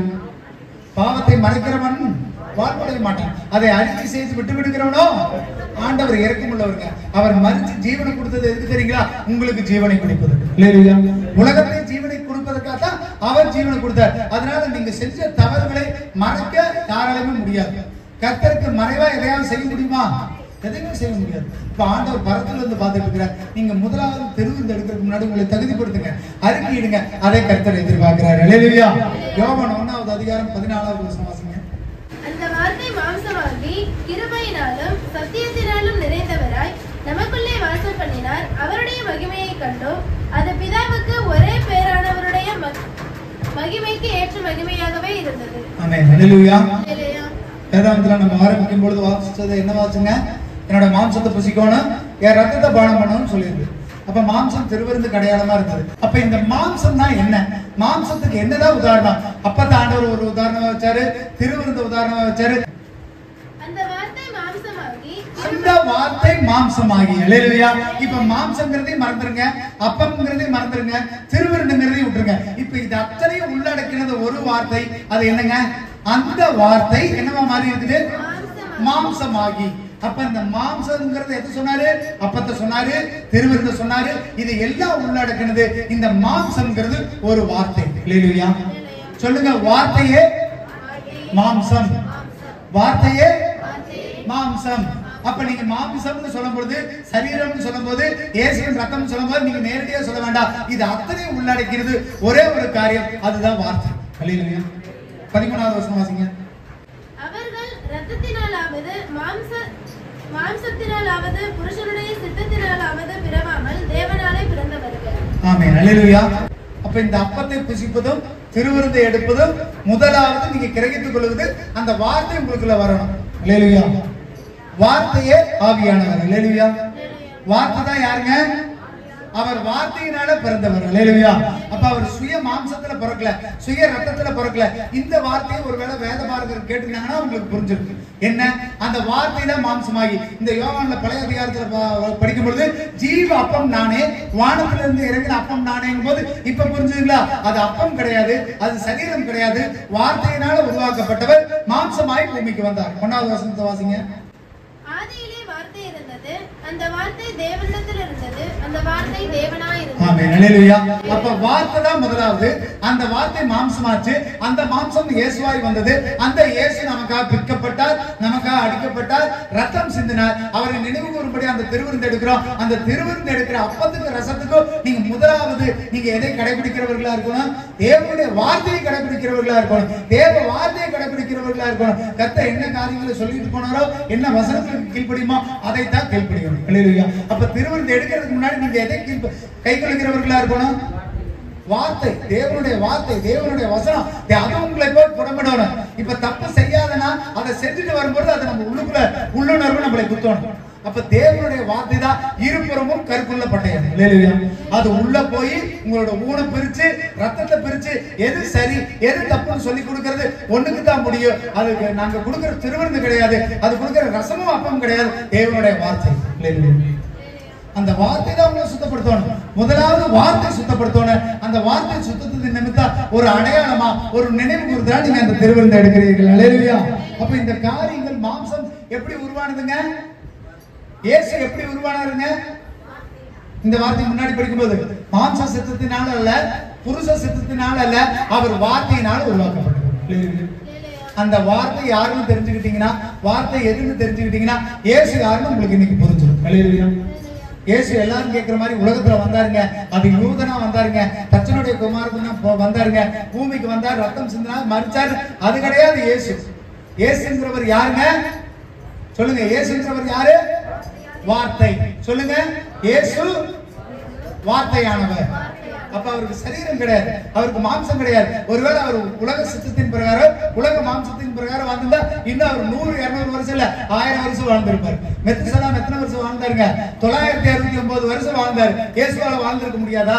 ஏன்னா அவர் சுய சித்தத்தை நிறைவேற்றுவதற்காக வரல, அவர் வார்த்தையினால வந்தவர். அவர் ஜீவனை கொடுத்தார். இந்த உலகத்தை ஜீவன் பெற வைப்பதற்காகவும் உங்களுக்கு ஜீவன் பெற வைப்பதற்காகவும் அவர் ஜீவனை கொடுத்தார். அல்லேலூயா. அப்ப மாம்சம்ங்கிறது எதை குறிக்கிறதுங்க? வார்த்தையை குறிக்கிறது. அல்லேலூயா. அந்த வார்த்தை உங்களுக்குள்ள இருக்குதா? அந்த வார்த்தையை கேட்கறீங்களா? அந்த வார்த்தையை தியானிக்கிறீங்களா? அந்த வார்த்தை தான். இப்ப சொல்லுங்க, வார்த்தை தான் என்னது? தெளிவான முக்கியமான வார்த்தை சொல்லுங்க. வார்த்தை தான் என்னது? நித்திய ஜீவன். என்னங்க சொல்லுங்க இப்போ? வார்த்தை தான் நித்திய ஜீவன். அல்லேலூயா. அப்ப அந்த வார்த்தை நீங்க கரெக்டா பிடிச்சாதான் நிச்சய ஜீவனுக்குள்ள போக முடியும். சும்மா நான் பேருக்கு வர்றேன், ஞானஸ்நானம் எடுக்கிறேன், திருவிருந்து எடுக்கிறேன், மாசம் மாசம் நான் வராம நான் தடையெல்லாம் வர்றேன், அது கிடையாது. அப்ப வார்த்தை தான் என்னங்க? சொல்லுங்க. வார்த்தை தான் நித்திய ஜீவன். சொல்லுங்க. வார்த்தை தான். அப்ப நித்திய ஜீவனுக்கு போற வழி என்னன்னா, நீங்க எளிமையா புரிஞ்சுக்கொள்ளுங்க. இந்த வேதாந்தத்தில் கொடுக்கப்பட்ட வார்த்தைகளை நீங்க தியானிக்கணும், அனுதினமும் படிக்கணும், அனுதினமும் கேட்கணும், ஆண்டவர் சொல்லுகிற வழிகளை கடைபிடிக்கணும். அதுதான் உங்களை எங்க கூட்டிட்டு போகும்? நீங்க வார்த்தையை கேட்காம இஸ்ரவேல் ஜனங்கள் பண்ணின மாதிரி மாம்ச இச்சையில விழுந்தவர்கள் அவர்களை காணான சுதந்திரித்துக் கொள்ள முடியவில்லை. இந்த வாழ்க்கை பயணத்துல நீங்க போயிட்டு இருக்கிற நாட்கள் ரொம்ப கடுமையானது. நிறைய நேரங்களில் இச்சிச்சு அதுல நம்ம விழுந்துருவோம், நிறைய நேரங்களில் திசை மாறி போயிடுவோம், நிறைய நேரம் நம்ம பாதைகள் மாறிடும். அப்படி ஒருவேளை நீ அந்த பாதையை மாற்றிட்டா நமக்கு என்ன இல்லை? நித்திய ஜீவன் கிடையாது. அப்ப அந்த நித்திய ஜீவனை எது உருவாக்குங்க? யோவான் 6வது அதிகாரம் 54வது வசனம் வாசிங்க. மாம்சத்தை புசித்து என் இரத்தத்தை பானம் பண்ணுகிறவனுக்கு நித்திய ஜீவன் உண்டு, நான் அவனை கடைசி நாளில் எழுப்புவேன். நித்திய ஜீவன் பெறணும்னா மாம்சத்தை ரத்தத்தை புசிக்கணும். மாம்சத்தை ரத்தத்தை புசிக்கணும். அது என்ன? எதற்கு அடையாளம்? திருவிருந்து அடையாளம். அந்த திருவிருந்து எடுக்கிறது எதை நீங்க பின்பற்றி திருவிருந்து எடுக்கணும்? வார்த்தை. அல்லேலூயா. வார்த்தை இல்லாம எதுவுமே கிடையாது. இப்ப வார்த்தை கேளுங்க. அந்த வார்த்தை தான் உங்களை சுத்தப்படுத்தும், வார்த்தை தான் உங்களை மாற்றும். நீங்க புதுப்பிக்கப்படணும். அன்னைக்கு வார்த்தை கேட்கணும். வாரத்துக்கு ஒரு நாள் வந்து ஆராதிக்கிறது ஜெபிக்கிறது கிடையாது. தினந்தோறும் எப்படி இருக்கணும்? காலைதோறும் அவருடைய கிருபைகள் புதிதாக இருக்கிறதா? அப்ப தினந்தோறும் பைபிள் படிங்க, தினந்தோறும் வசனத்தை கேளுங்க, தினந்தோறும் பாருங்க. அவரை துதிக்கிற துதி எப்போதும் எப்படி இருக்கணும்? வாயில இருந்துகிட்டே இருக்கணும், உங்க நாவல இருந்துகிட்டே இருக்கணும். நம்ம இங்க வந்தா ஜெபிக்கிறது, வீட்டுல போனா வேற விஷயத்த பேசுறது, பாட்டு கேட்கறது, படம் பார்க்கறது, அது கிடையாது. உன் வாயில துதி இருந்துகிட்டே இருக்கணும், உன் வாயில வார்த்தை இருந்துகிட்டே இருக்கணும். அந்த வார்த்தை தான் உங்களை சுத்தப்படுத்தும், அந்த வார்த்தை தான் மாம்சம், அந்த வார்த்தை தான் ரத்தம், அந்த வார்த்தை தான் திருவிருந்து. அந்த வார்த்தையே உங்களை நித்திய ஜீவனுக்கு அழைச்சிட்டு போகும். அல்லேலூயா. சொல்லுங்க. உங்களை நித்திய ஜீவனுக்கு அழைச்சிட்டு போகணும்னா என்னத்தை அழைச்சிட்டு போகும்? வார்த்தை. வார்த்தைன்னா என்னங்க? தேவனுடைய வசனம், அவர் கற்றுக் கொடுத்த வழிமுறைகள், அவர் எதை பின்பற்றுன்னு சொல்றாங்க அதை பின்பற்றுங்க. அல்லேலூயா. இது எல்லாம் நமக்கு ஒப்பனை, அதை ஒட்டிட்டா இது எல்லாம் இருக்கிறது. இந்த வார்த்தையை மட்டும் நீங்க புடிச்சுக்கிட்டீங்கன்னா அது உங்களை தன்னை போல வழிக்கு கொண்டு போயிடும். அல்லேலூயா. ஒரு பையன் இருக்கிறான்னு வைங்க, ஏதாவது ஒரு நல்ல ஒரு பிராக்டிஸ் பண்றான், ஏதாவது ஒரு வேலைக்கு போகணும், ஏதாவது ஒரு காரியத்துக்கு போகணும்னா ஒரு புரோட்டோகால் கொடுத்துருவாங்க. காலையில நீங்க இதைத்தான் சாப்பிடணும், இதைத்தான் நீ செய்யணும், இப்படி எக்ஸசைஸ் பண்ணணும், இதெல்லாம் ஒரு ஃபாலோ பண்ணிட்டு போகும்போது அவன் போற இடத்துக்கு என்ன பண்ணாங்க, அவனால சரியா போக முடியும். அப்ப இந்த வார்த்தை உங்களை வழி நடத்தும். சொல்லுங்க, வார்த்தை வழி நடத்தும். நீங்க கண்டு பார்க்கறது உங்களை வழி நடத்தாது, காதுல கேட்கறது உங்களை வழி நடத்தாது, உங்களுடைய அறிவு உங்களை பலப்படுத்தாது. இது எல்லாம் தாண்டி தேவனுடைய வார்த்தையே உங்களை வழி நடத்தும். இப்ப முடிஞ்ச அளவுக்கு தேவனுடைய வார்த்தையை தியானிங்க, அவருடைய வசனத்தை கை கொள்ளுங்க. எப்பெல்லாம் அவருடைய வசனத்தை கை கொள்றீங்களோ, எப்பெல்லாம் அவருடைய வார்த்தையை கேட்கறீங்களோ, அது உங்களை வழி நடத்தி எங்க கூட்டிட்டு போகும்? வீட்டுக்காக. வேற எங்கேயாவது கூட்டிட்டு போமா? எங்க கூட்டிட்டு போங்க? நித்திய ஜீவனுக்கு போக வழி நடத்தக்கூடிய ஒரே விஷயம் வார்த்தை. அல்லேலூயா. அப்ப திருவிருந்து எடுக்கிறதுக்கான அர்த்தத்தை கத்துக்கிட்டீங்களா? திருவிருந்து நமக்கு பரலோகம், திருவிருந்து எடுத்தா மட்டும் நம்ம பரலோகம் போகிறது இல்ல, அது நம்மளை சுத்தப்படுத்தி, நம்மளை பண்படுத்தி, நம்மளை வந்துட்டு பரிசுத்தவான்களை மாற்றுவதற்கு திருவிருந்து ஒரு வழி. அப்ப நான் திருவிருந்து எடுக்காமையா பரலோகம் போலாம்னா நிச்சயமா போகவே முடியாது. முழுகி ஞானஸ்நானம் எடுக்காதவனால நித்திய ஜீவனுக்குள்ள போகவே முடியாது. அது வேதாந்தத்துல நிறைய இடத்துல நான் சொல்லியிருக்கேன். மாம்சத்தினால முழுகி ஞானஸ்நானம் எடுத்திருக்கோம், பிதாவானவர் வருவாரு, அக்கினியினாலும் உங்களுக்கு ஞானஸ்நானம் கொடுப்பார். இதுக்கு முன்னாடி நம்ம பேசியிருக்கோம் இல்லையா, ஞானஸ்நானத்தை குறித்து பேசும்பொழுது இப்ப ஞானஸ்நானம்ங்கிறது அவசியம். ஒரு கிறிஸ்தவனா இருக்குன்னா கட்டாயம் நீ ஞானஸ்நானம் எடுக்கும்போது எதுக்காக ஞானஸ்நானம் எடுக்கிறது? நீ மரிச்சு அடக்கம் பண்ணப்பட்டு நீ உயிர் தெழுற. நீ உயிர் தெழும் பொழுது நீ மரிக்கிறது பூமிக்காக மரிக்கிற, உயிர் தெழும் பொழுது ஆண்டவருக்காக உயிர் தெழுகிறீர்கள். அல்லேலூயா. இப்ப நீங்க பூமிக்கு மரிச்சு, பாவத்துக்கு மரிச்சு, ஆண்டவருக்காக உயிர் தெழுந்த நீங்கள் நித்திய ஜீவனுக்கு தகுதி பெற்றவர்களா மாற்றிட்டீங்க. அந்த வார்த்தை தினந்தோறும் உங்களுக்குள்ள புடமிடப்படணும், தினந்தோறும் உங்களை உருமாற்றணும். அப்பதான் நீங்க மறுரூபமா ஆக்கப்படுவீர்கள். அல்லேலூயா. இந்த மாம்ச சரீரம், மாம்ச சிந்தை, மாம்ச எண்ணத்துல பரலோகம் போக முடியாது. அப்ப நம்ம மறுரூபம் போகணும்னா அந்த வார்த்தை உங்களுக்குள்ள போயிட்டே இருக்கணும். அந்த வார்த்தை மாம்சமா மாறணும், அந்த மாம்சம் அப்பமும் திராட்சரசமா மாறணும். அந்த திருவிருந்தை பயத்தோடும் பக்தியோடும் பரிசுத்தத்தோடு நீங்க கை கொள்ளும் போது அது உங்களை பயன்படுத்தணும். அல்லேலூயா. இப்ப ஜாக்கிரதை உள்ளவர்களா இருங்க. இது ஏனதானும் செய்யறதில்ல. இந்த திருவிருந்துக்கு ஆண்டவர் ஒரு முக்கியத்துவத்தை வைத்திருக்கிறார், இந்த ராமோஜனத்துக்கு ஒரு முக்கியத்துவத்தை வைத்திருக்கிறார். அவர் வருகிற வரைக்கும் நம்ம அவரை நினைவு கூர்ந்துகிட்டே இருக்கணும். அவர் எப்ப வர்றாருன்னு தெரியாது. அதனால நீங்க வருகிற வரைக்கும் நீங்க என்ன பண்ணுங்க? திருவிருந்தை எடுத்துக்கொண்டே இருக்கணும். அவரை நினைவு கூர்ந்துகிட்டே இருக்கிறோம். நினைவு கூறுங்கிறது எதுக்குங்க? அவர் பட்ட காயங்களையும், அவர் சிந்தின ரத்தத்தையும், அவர் எதற்காக மரித்தாருங்கிறத நினைவு கூறணும். நான் உயிர் பெறணும், என் ஜீவன் உயிர் பெறணும், என் குடும்பம் ரட்சிக்கப்படணும், நான் பாதுகாக்கப்படணுங்கிறத அவர் ஜீவனை விட்டார். அப்ப நான் பரிசுத்தம் உள்ளவனா மாறணுங்கிறத நீங்க நினைவு கூர்ந்துகிட்டே இருக்கணும். அப்ப இந்த வார்த்தை தான் நித்திய ஜீவன். அந்த வார்த்தையை கேளுங்க, ஜெபிங்க, கர்த்தர் உங்களை ஆசீர்வதிப்பாராக. அல்லேலூயா. மத்தேயு 4வது அதிகாரம் 4வது வசனம். மனுஷன் அப்பத்தினாலே மாத்திரமல்ல, தேவனுடைய வாயிலிருந்து புறப்படுகிற ஒவ்வொரு வார்த்தையினாலும் பிழைப்பான் என்று எழுதியிருக்கிறதே என்றார். ஆமென். அல்லேலூயா. அடுத்தது முதலாவது நம்ம கேட்ட வார்த்தை வார்த்தை நித்திய ஜீவன். இரண்டாவது வார்த்தை வார்த்தை உங்களை போஷிக்கும். அல்லேலூயா. சொல்லுங்க, வார்த்தை போஷிக்கும். வார்த்தை போஷிக்கும் அப்படின்னா என்னங்க? போஷிக்கிறதுனா என்னங்க? நம்மளை வாழ வைக்கும்னு சொல்லலாம், உயிர்ப்பிக்கும்னு சொல்லலாம். நமக்கு என்னங்க போஷிக்கிறதுனா என்னங்க? உதாரணத்துக்கு நமக்கு தெரிஞ்ச மாதிரி சொல்லலாம், உணவு கொடுக்கும் அப்படிங்கிற நிறைய வார்த்தைகளை நம்ம உள்ளடக்கி இருந்தாலும் இந்த மத்தேயு 4வது அதிகாரம் 4வது வசனத்துல சொல்லும் பொழுது மனுஷன் அப்பத்தினால மாத்திரமல்ல, தேவனுடைய வாயிலிருந்து வருகிற ஒவ்வொரு வார்த்தையினாலும். ஆண்டவர் உபவாசித்து இருக்கும் பொழுது, இயேசு உபவாசித்து இருக்கும் பொழுது சத்துரு என்ன பண்றான்னா ஆண்டவரை வந்துட்டு சோதிப்பதற்காக வருகிறான். அப்ப இந்த வார்த்தைகள் அந்த இடத்துல நடைபெறுகிறது. அல்லேலூயா. அப்ப பிழைப்பதற்கு, நம்ம உயிர் வாழ்வதற்கு போஜனம் ஒரு அவசியம்னு சொல்லப்படுகிறது. இந்த இடத்துல என்னங்க? மனுஷன் உயிர் வாழ்வதற்கு என்ன தேவை? ஒரு உணவு தேவை. ஆனா ஆண்டவருக்கு இந்த வார்த்தை பொருந்துமா அப்படின்னா, ஆண்டவர் பசி, வார்த்தைகள் சொல்லப்படுகிறது, ஆண்டவர் பசியா இருந்தால் அந்த சூழ்நிலையை, அந்த சந்தர்ப்பத்தை சத்துருவை பயன்படுத்தி ஆண்டவர்கிட்ட வந்து சொல்றான், நீங்க ஏன் இன்னும் பசியா இருக்கிறீங்க? கல்லுங்களை பார்த்து அப்பமானா அப்போ ஆகும்போது நீங்க சாப்பிடலாமே அப்படின்னு சத்துரு என்ன பண்றான்? அவரை சோதிக்கிறான். அல்லேலூயா. அப்ப உயிர் வாழ்வதற்கு எப்படி அப்பம் அவசியமோ, உயிர் வாழ்வதற்கு எப்படி போஜனம் அவசியமோ, அதே போல நம்முடைய ஆத்துமா உயிர் வாழ்வதற்கு ஒரு போஜனம் அவசியம். அல்லேலூயா. நம்மளுடைய ஆத்துமா நமக்கு உயிர் பெறுவதற்கு ஒரு அப்பம் அவசியம், ஒரு உணவு அவசியம். அந்த உணவு தான் என்னங்க? வார்த்தை. அல்லேலூயா. அந்த வார்த்தை தான் உங்களை என்ன பண்ணணுங்க? போஷிக்க வேண்டும். அல்லேலூயா. உங்களுடைய ஆத்துமா உயிர் பெறணும்னா உங்களுடைய வார்த்தை, தேவனுடைய வார்த்தை உங்களை உயிர்ப்பிக்க வேண்டியதா இருக்கிறது. அல்லேலூயா. அப்ப நம்ம உலக வாழ்வுல நம்ம வாழ்வதற்கு, அன்றாட நமக்கு சக்தி பெறுவதற்கு என்ன தேவைங்க? ஒரு உணவு தேவை, ஒரு போசாக்கு தேவை, ஒரு என்ன பண்ணுவாங்க, ஒரு சிலர் ஜூஸ் குடிப்பாங்க, ஒரு சிலர் உணவா எடுத்துக்கொள்வாங்க. விதவிதமான உணவுப் பொருட்களை சாப்பிடுற காரணம் என்ன? அன்னைக்கு ஓடுற ஓட்டத்துக்கு நமக்கு என்ன வேணுங்க? பலம் வேணும். இன்னும் சொல்ல போனோம்னா இந்த ஊட்டச்சத்து நிபுணர்கள் சொல்லும்போது என்ன சொல்லுவாங்கன்னா, ஒரு நாளைக்கு இவ்வளவு குறிப்பிட்ட அளவு புரோட்டீன் சாப்பிடணும்பாங்க, இவ்வளவு அளவு கார்போஹைட்ரேட் சாப்பிடணும்பாங்க. உங்களுக்கு புரியுற மாதிரி சொல்லணும்னா எனக்கு ஒரு நாள்ல ஒரு சரிவிகித உணவு எடுத்துக்கொள்ளணும். ஒரு மாமிச உணவு எடுத்துக்கொள்ளணும், முட்டையை எடுத்துக்கொள்ளணும், பழங்கள் சாப்பிடணும், அரிசி சாப்பிடணும். இப்படி நிறைய விதமான உணவுகளை எடுத்துக்கொள்ளும் பொழுதுதான் ஒரு மனுஷனுக்கு ஊட்டச்சத்து. நீ வெறும் கறிவே சாப்பிட்டு கூடாது, வெறும் அரிசியவே சாப்பிட்டு கூடாது. அப்ப சரிவிகித உணவை சாப்பிட்டா தான் நம்மளால வாழ்நாள்ல என்ன பண்ண முடியுங்க? நல்லா ஓட முடியும், உழைக்க முடியும், ஆயுசு நாட்கள்ல இருக்க முடியுங்கிறது ஒரு மனிதனுடைய கணிப்பு. அல்லேலூயா. அப்ப ஆவிக்குரிய வாழ்க்கைக்கு என்ன பண்ணணுங்க? சரிவிகித உணவு. ஆவிக்குரிய மனிதனுக்கு சரிவிகித உணவு என்ன சொல்லுங்க பார்க்கலாம். சரிவிகித உணவுனா என்ன? இப்பதான் நான் உதாரணம் கொடுத்தேன். என்னங்க? மாம்சம் சாப்பிடணும், முட்டை சாப்பிடணும், காய்கறி சாப்பிடணும், பழங்கள் சாப்பிடணும், நிறைய விதை தானியங்கள், இதெல்லாம் சாப்பிடுவது ஒரு சரிவிகித உணவுன்னு ஒரு மனுஷன் தீர்மானிச்சிருக்கிறான். ஒரு மனுஷன் பூமியில உயிர் வாழ்வதற்கு. அப்ப ஆவிக்குரிய மனுஷன் வாழ்வதற்கு சரிவிகித உணவு என்னங்க சொல்லுங்க? ஜெபம் பண்ணணும், வேற பைபிள் படிக்கிறது, உபவாசிக்கணும், ஆலயத்துக்கு வரணும், அப்புறங்க நிறைய விகித எல்லாம் சேர்ந்ததுதான் ஒரு ஆவிக்குரிய மனுஷனுக்கு தேவை. அதை எல்லாத்தையும் கொடுக்காம எதையோ ஒண்ணு செஞ்சுக்கிட்டு ஞாயிற்றுக்கிழமை ஒரு நாள் ஆராதனை மட்டும் வந்து உட்காந்துட்டு போறது கிடையாது. அப்போ சரிவிகித உணவை உங்க ஆவிக்குரிய மனிதனுக்கு நீங்க கொடுக்குறீங்களா? கேள்வி கேளுங்க, யோசிச்சு பாருங்க, எழுதி வைங்க. நான் அடிக்கடி எழுதி வைப்பேன். ஒரு நல்ல சாப்பாடு சாப்பிட்றதுக்கு என்ன டயட் பிளான் நான் அடிக்கடி பார்ப்பேன். எவ்வளவு சாப்பிடணும், ஒரு நாளைக்கு என்னென்னலாம் எடுத்துக்கொள்ளணும், எங்கிட்ட நிறைய டேட்டா பேஸ் இருக்குது. அதே மாதிரி ஆவிக்குரிய மனுஷனா வாழ்வதற்கு உங்கள்கிட்ட டேட்டா பேஸ் இருக்குதா?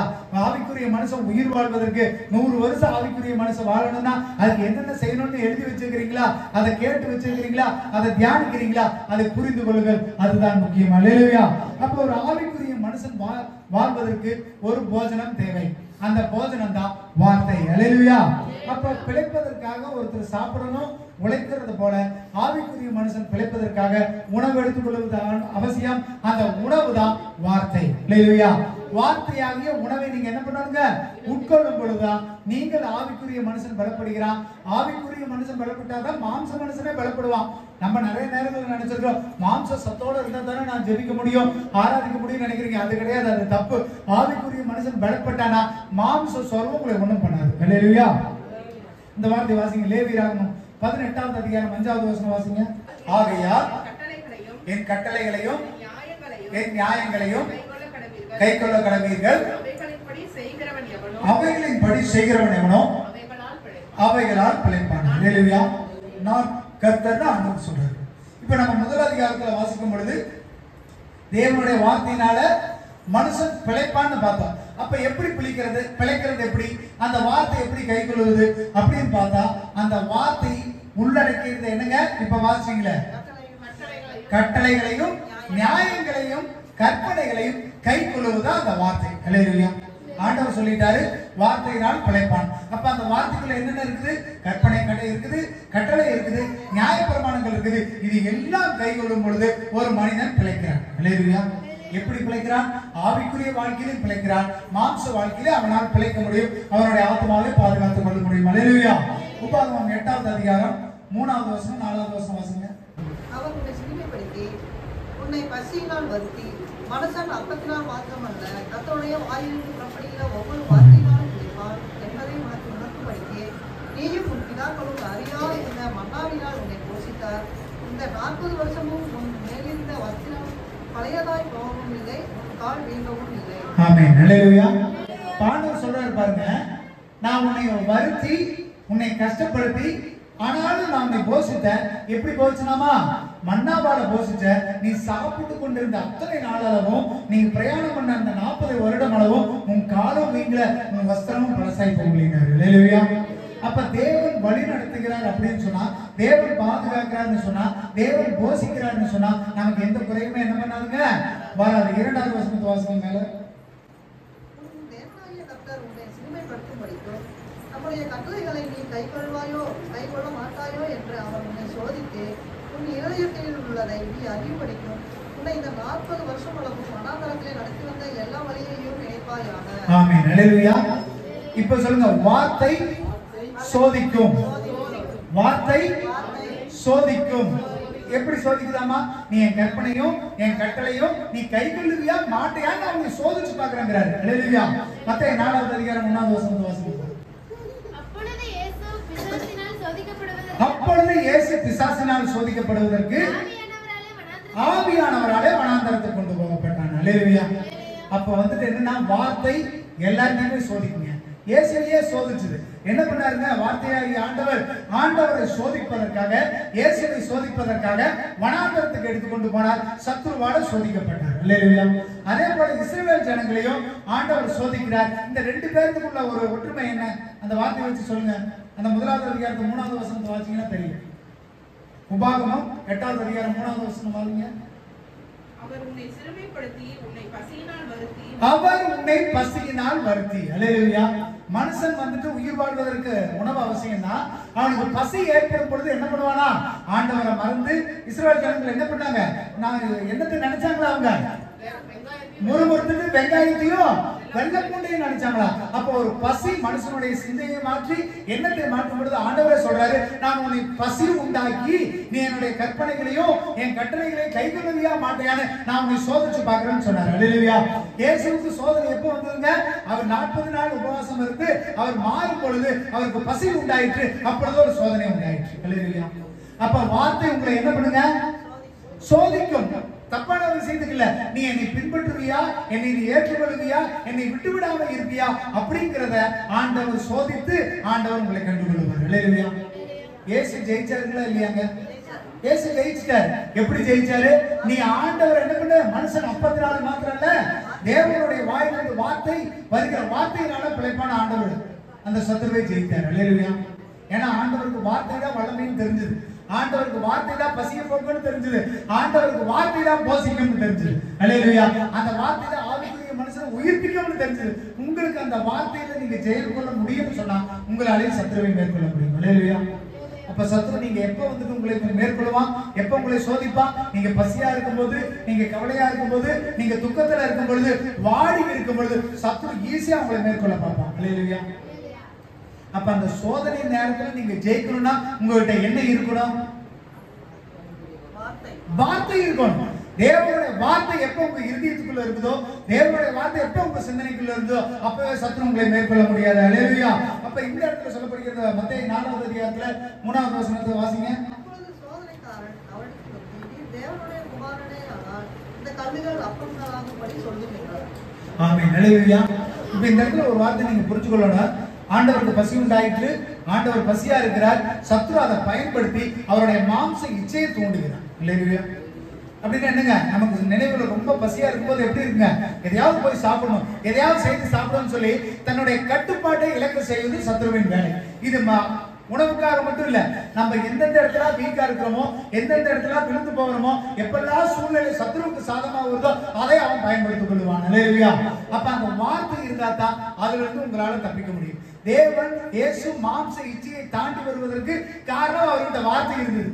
வார்த்தையினால மனுஷன் பிழைப்பான்னு சொன்ன உடனே சத்துரு அவரை விட்டு ஓடி போயிட்டான். அப்ப அந்த வார்த்தை உங்களுக்குள்ள இருந்ததுன்னா நீங்க எப்பப்பெல்லாம் வந்துட்டு சோர்ந்து இருக்கிறீங்களோ, எப்பப்பெல்லாம் தள்ளாடுகிறீங்களோ, எப்பெல்லாம் பலவீனப்பட்டிருக்கிறீங்களோ அப்பொழுது வார்த்தை உங்களை காப்பாற்றும். சொல்லுங்க, வார்த்தை காப்பாற்றும். வார்த்தை காப்பாற்றும். அல்லேலூயா. அப்ப வார்த்தை முதலாவது என்ன பண்ணுங்க? வார்த்தை தான் நித்திய ஜீவன். வார்த்தை தான் உங்களை போஷிக்கும். வார்த்தை உங்களை மூணாவது என்ன பண்ணுங்க? வார்த்தை என்ன பண்ணாரு? முன்னாடி சொன்னேன், வார்த்தை உங்களை என்ன பண்ணும்? சோதிக்கும். வார்த்தை உங்களை சோதிக்கும். வார்த்தை உங்களை என்ன பண்ணுங்க? கடைசியா காப்பாற்றும். எல்லா ஆபத்து நாச மோசங்களுக்கு இருந்து, சத்ரு பிடிகள் இருந்து வார்த்தை உங்களை என்ன பண்ணுங்க? காப்பாற்றும். அல்லேலூயா. எடுத்து வாசிங்க. எசேக்கியேல் 3வது அதிகாரம் 21வது வசனம் வாசிங்க.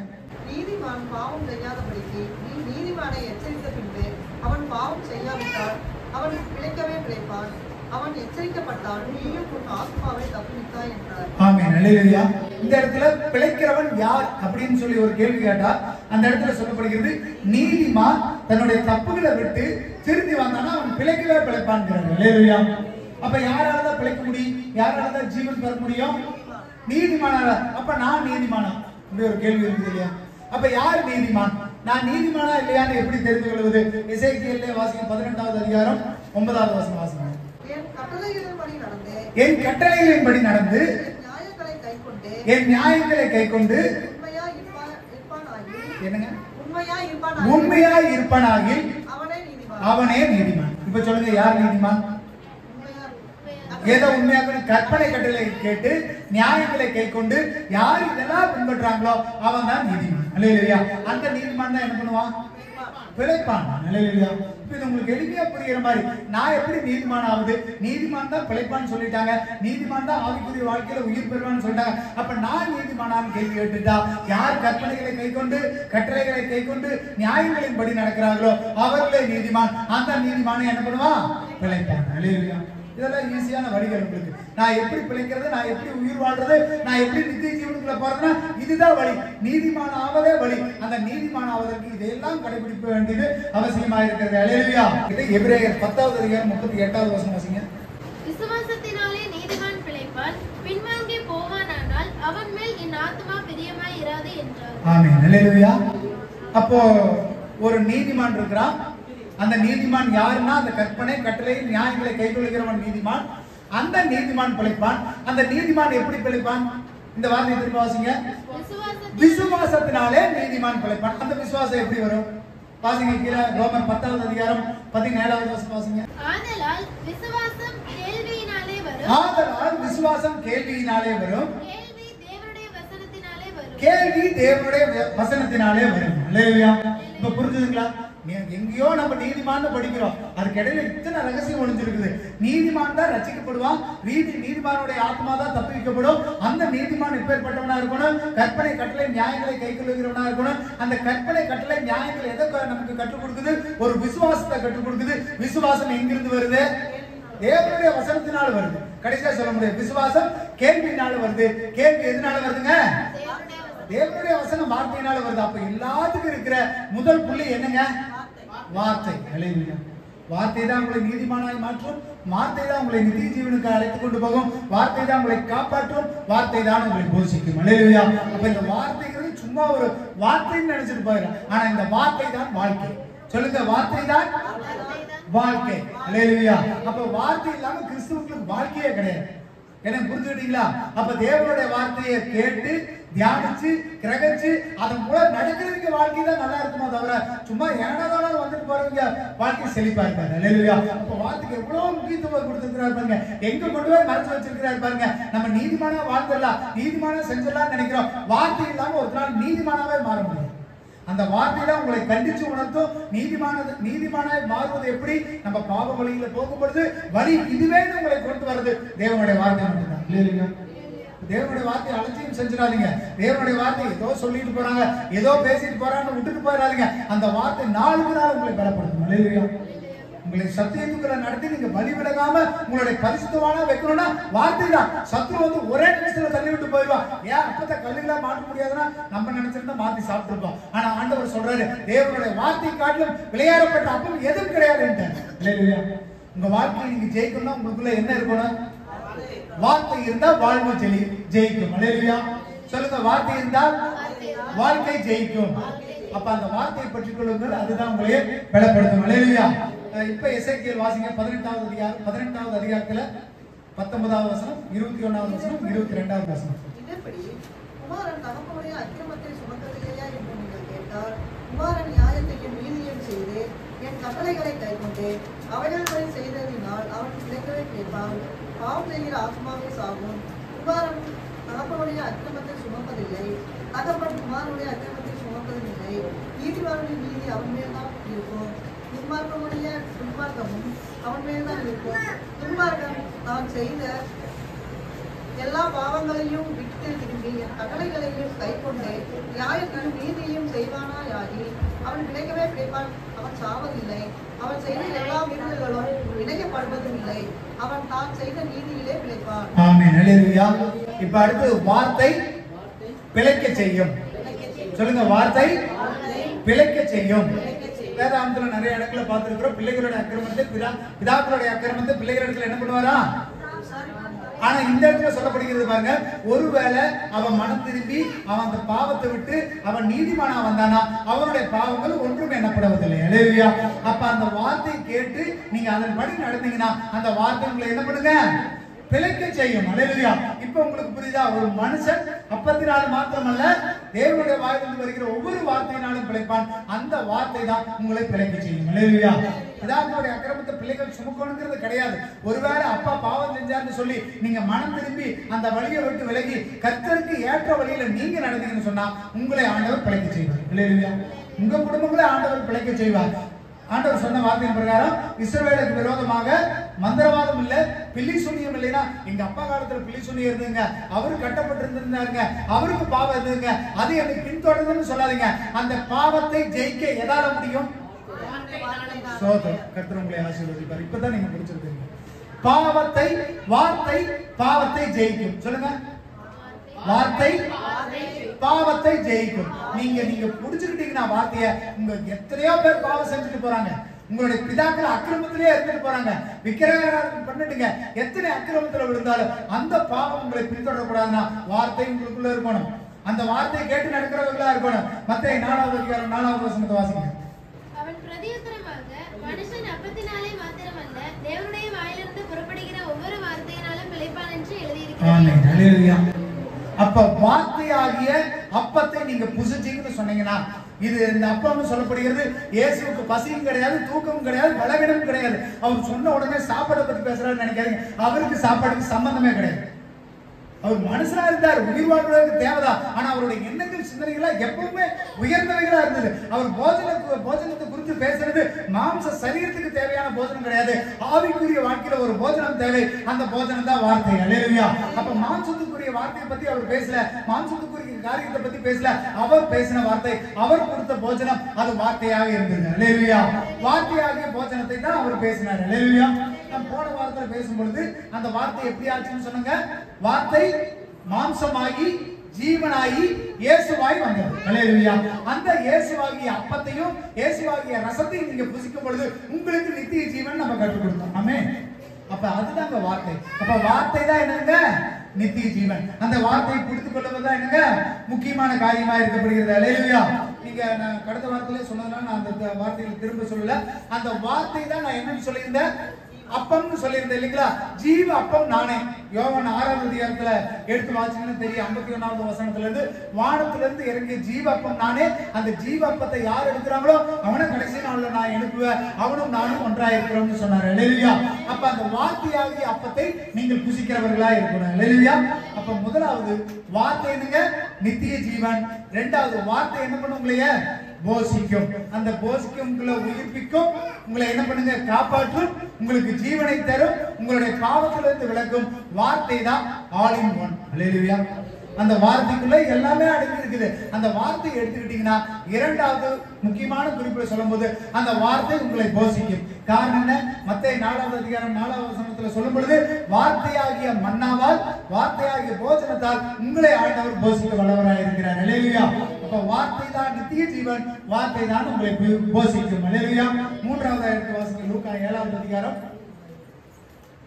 13வது வசனத்திலிருந்து 15வது வசனம் வரைக்கும் வாசிங்க. கர்த்தர் அவளை பார்த்து அவள் மேல் மனதிறங்கி அழாதே என்று சொல்லி கிட்ட வந்து வாடையை தொட்டார். அதை சுமந்தவர்கள் நின்றார்கள். அப்பொழுது அவர், வாலிபனை எழுந்திரு என்று உனக்கு சொல்லுகிறேன் என்றார். மரித்தவன் எழுந்து உட்கார்ந்து பேசத் தொடங்கினான். அவனை அவன் தாயினிடத்தில் ஒப்புவித்தார். ஆமென். அல்லேலூயா. மூன்றாவது வார்த்தை. சொல்லுங்க. வார்த்தை உயிர்ப்பிக்கும். சொல்லுங்க. வார்த்தை உயிர்ப்பிக்கும்.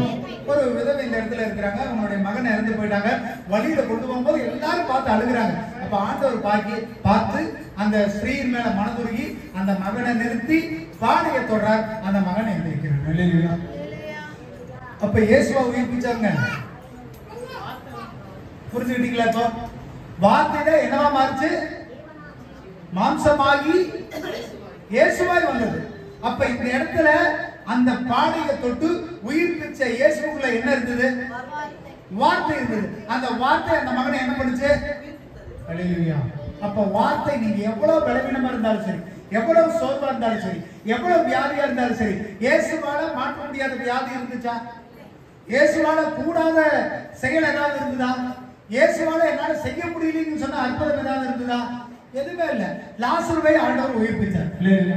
அப்ப வார்த்தை அற்புதம் செய்யும். சொல்லுங்க. வார்த்தை அற்புதம் செய்யும்.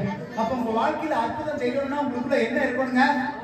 வார்த்தை இருக்கணும். அது எவ்வளவு பெரிய வியாதியா இருந்தாலும் சரி, எவ்வளவு பெரிய பலவீனமா இருந்தாலும் சரி, எவ்வளவு பெரிய சோர்வா இருந்தாலும் சரி, எழுந்தே நடக்க முடியல, நான் இன்னைக்கு இல்லாம போயிடுவேன் நீங்க நினைச்சாலும் சரி, அந்த வார்த்தை உங்களுக்குள்ள இருந்தா வார்த்தை உங்களை என்ன பண்ணுங்க? நிச்சயமாய் உயிர்ப்பித்தே தீரும். அல்லேலூயா. அப்ப மாம்ச சரீரத்துக்கு எனக்கு உணவு தேவையானா உணவு தேவைதான் ஒருத்த வாழ்வதற்கு. அப்ப மாம்ச சரீரத்துக்கு பலன் தேவையானா நமக்கு பலன் தேவைதான். அந்த பலத்தை தருகிறவர் யாருங்க? ஆண்டவராகிய இயேசு கிறிஸ்து. அல்லேலூயா. அப்ப வார்த்தையாக இயேசு கிறிஸ்து உங்களுக்குள்ள இருந்ததுன்னா நிச்சயம் நீங்கள் உயிர் பெறுவீர்கள். அல்லேலூயா. சொல்லுங்க வார்த்தை. எசேக்கியேல் 37வது அதிகாரம் 1வது வசனத்திலிருந்து 4வது வசனம் வரைக்கும் வாசிங்க.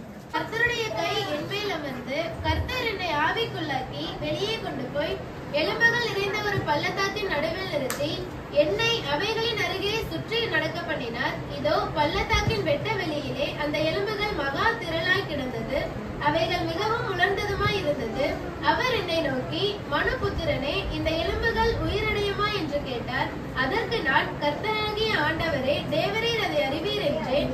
அப்பொழுது அவர், நீ இந்த எலும்புகளை குறித்து தீர்க்க தரிசனம் உரைத்து அவைகளை பார்த்து சொல்ல வேண்டியது என்னவென்றால், உலர்ந்த எலும்புகளே, கர்த்தருடைய வார்த்தையை கேளுங்கள். ஆமென். அல்லேலூயா. அந்த உலர்ந்த எலும்புகள் எதை கேட்கணுமாமா? எப்ப கர்த்தருடைய வார்த்தை போகுதோ அந்த 5வது வசனத்திலிருந்து 10வது வசனம் வரைக்கும் வாசிங்கன்னா சரி, எலும்புகள் உருவாச்சு, சதைகள் உருவாச்சு, தோலினால மூடினாரு, நரம்புகள் உருவாச்சு, ரத்தம் போச்சு, அது உயிர் பெற ஆண்டவர் செய்யார். அல்லேலூயா. உலர்ந்த எலும்புகளையும் நம்மளுடைய ஆத்மா சோர்வுற்று வறண்டு விடாய்த்து கஷ்டப்பட்டு காஞ்சு போய் கடந்து உலர்ந்து கிடக்கிற நேரத்துல எது உங்களுக்கு உயிர்ப்பிக்கும்? இந்த வார்த்தை என்ன சொல்ல போகிறது? அந்த கடைசி வார்த்தை வாசிங்க. அவைகளை பார்த்து சொல்ல வேண்டியது என்னவென்றால், அவைகளை பார்த்து நீ சொல்ல வேண்டியது என்னவென்றால், எதை பார்த்து சொல்ல வேண்டியது? அந்த உலர்ந்த எலும்புகள், காஞ்சு போன எலும்புகள், சதை இல்ல, மாம்சம் இல்ல, ரத்தம் இல்ல, தோல் இல்ல, நரம்பு இல்ல, அப்பேற்பட்ட செத்து போன ஒரு எலும்பை பார்த்து நீ சொல்ல வேண்டியது என்னன்னா, உலர்ந்த எலும்புகளே, கர்த்தருடைய வார்த்தையை கேளுங்க.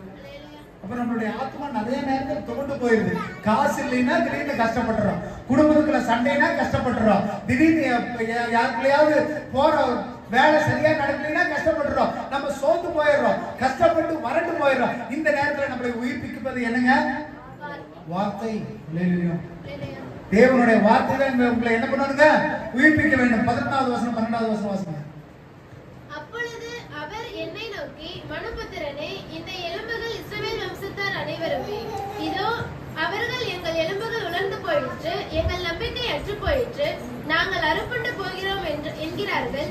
ஆகையால் நீ தீர்க்க தரிசனம் உரைத்து அவர்களோட சொல்ல வேண்டியது என்னவென்றால், கர்த்தராகிய ஆண்டவர் உரைக்கிறார், இதோ என் ஜனங்களே, நான் உங்கள் பிரேத குழிகளை திறந்து உங்களை உங்கள் பிரேத குழிகளிலிருந்து வெளிப்படவும் உங்களை இஸ்ரவேல் தேசத்துக்கு வரவும் பண்ணுவேன். ஆமென். அல்லேலூயா. இந்த உலர்ந்த எலும்புகள், காஞ்சு போன எலும்புகளை யாரை பார்த்து சொல்றாருங்க ஆண்டவர்? இஸ்ரவேல் ஜனங்களை பார்த்து சொல்றாரு. யார் இஸ்ரவேல் ஜனங்கள்? நாம தான் அந்த இஸ்ரவேல் ஜனங்கள். நீ வந்துட்டு காஞ்சு போய் நீ கவலைப்பட்டு நான் திரும்ப நான் எகிப்து தேசத்துக்கே போனா போதும் நல்லா இருப்பேன்னு நீ நினைக்கிறிய, நான் உன்னுடைய கட்டுகளை எல்லாம் மாற்றி உன் பிரச்சனைகளை எல்லாம் மாற்றி நான் உன்னை நல்ல இடத்துல வைப்பேன் ஆண்டவர் சொல்றாரு. அல்லேலூயா.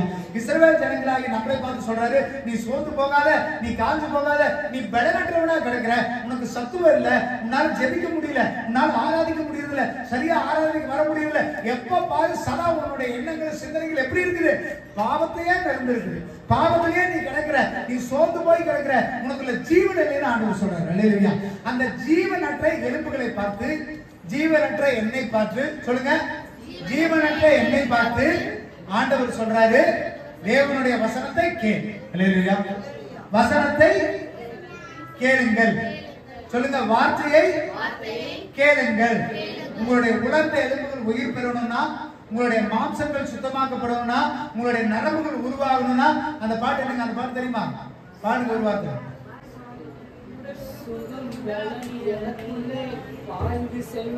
அதுக்கு வேற பாட்டு எடுக்கிறப்ப பாடுங்க.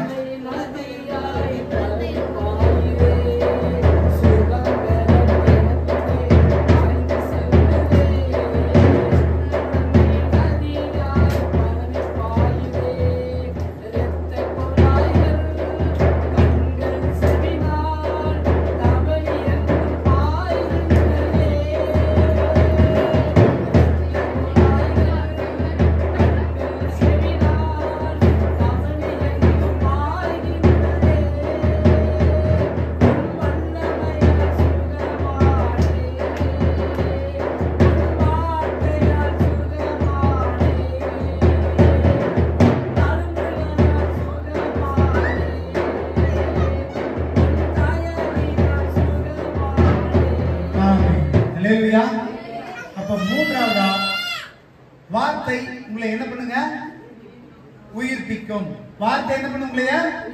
அது மாம்ச சரீரமா இருந்தாலும் சரி, ஆவிக்குரிய சரீரமா இருந்தாலும் சரி, வார்த்தை உங்களை என்ன பண்ணுங்க? உயிர்ப்பிக்கும். அப்ப முதலாவது வார்த்தை உங்களை என்ன செய்யுங்க? ஃபர்ஸ்ட்ல சொல்லுங்க. கடந்த வாரத்துல இருந்து கேட்ட வார்த்தை தான் நித்திய ஜீவன். வார்த்தை உங்களை போஷிக்கும். வார்த்தை உங்களை என்ன பண்ணுங்க? மூன்றாவது உயிர்ப்பிக்கும். அப்ப அந்த வார்த்தைகளை கேளுங்க, வார்த்தைகளை தியானிங்க, வார்த்தைகளை கை கொள்ளுங்க. வார்த்தை இல்லாம வாழ்க்கை இல்லை. சொல்லுங்க. வார்த்தை இல்லாம என்ன இல்ல? வாழ்க்கையில வார்த்தை தான் உங்களை வழிநடத்தும். சொல்லுங்க. உங்களை வழிநடத்தும். அல்லேலூயா. அப்ப தேவனுடைய வார்த்தை கேட்பது ரொம்ப அவசியம். அதை கேளுங்க, தியானிங்க, கை கொள்ளுங்க. கர்த்தர் உங்களை ஆசீர்வதிப்பார். அல்லேலூயா. அப்ப இது ஒரு மிகப்பெரிய சத்தியம். வார்த்தைகள் இன்னும் நிறைய இருக்குது. இன்னும் முடிஞ்சா வருகிற காலங்களில் அந்த வார்த்தையை குறித்து பேசுவோம். நீங்க வார்த்தை தான் ஒரு கிறிஸ்துவ வாழ்க்கைக்கு ஒரு மிகப்பெரிய அடையாளம். நம்ம சும்மா வசனத்தை பார்க்கிறோம், படிக்கிறோம், போறங்கிறது இல்ல.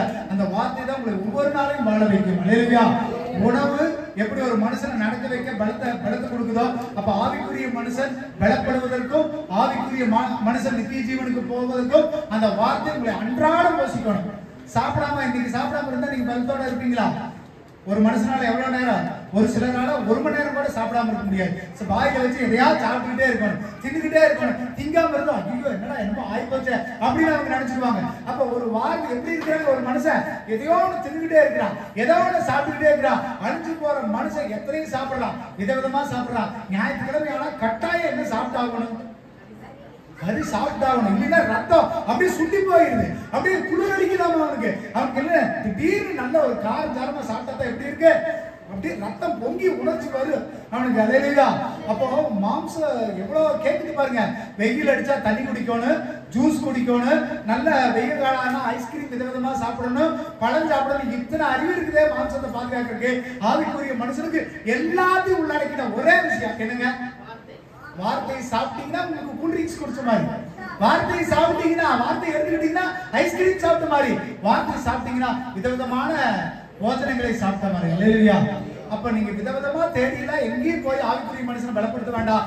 வார்த்தைங்கிற ஒரு விஷயத்தை உள்ளுக்குள்ள கொண்டு போயிட்டீங்கன்னா அதுவே உங்களை சத்துவம் உள்ளவனாக்கும், அதுவே உங்களை நித்திய ஜீவனுக்கு அழைத்து கொண்டு போகும். அல்லேலூயா. இந்த வார்த்தை புடிச்சுக்கொள்ளுங்க, வார்த்தை தியானிங்க. வார்த்தை தான் உங்களை வாழ வைக்கும். அதை ஒரு காலம் மறந்துடாதீங்க.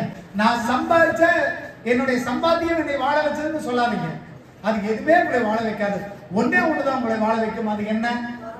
வார்த்தை. சொல்லுங்க. வார்த்தை. அதை மறந்துடாதீங்க. கர்த்தர் உங்களை ஆசீர்வதிப்பார். எல்லா கண்களும் முழுவா எழுதி நிற்போம். ஜெபம். ஸ்தோத்திரிக்கிறேன் கர்த்தாவே.